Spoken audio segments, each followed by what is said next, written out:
Sementara itu, pemirsa, untuk relokasi warga Pulau Ruang, Kepala BNPB mengatakan pemerintah telah menyiapkan lahan untuk relokasi warga di Kabupaten Bolang Mongondo Selatan. Warga dua desa di Pulau Ruang yang terdampak erupsi gunung bakal mendapat relokasi di Kabupaten Bolang Mongondo Selatan. Kepala BNPB RI Letjen TNI Suharyanto menjelaskan, pihaknya telah berkoordinasi dengan pemerintah pusat dan daerah dan akan membangun rumah bagi 300 kepala keluarga asal Pulau Ruang tersebut. Ada 301 kepala keluarga yang tinggal di Gunung Ruang, ini semuanya akan dipindah.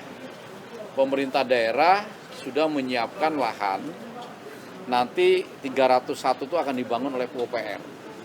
Masing-masing mendapat satu unit rumah, dan tentu saja juga fasilitas-fasilitas lainnya akan dilengkapi. Contohnya adalah relokasi ketika Gunung Semeru meletus di Lumajang, atau ada juga di Pulau Serasa.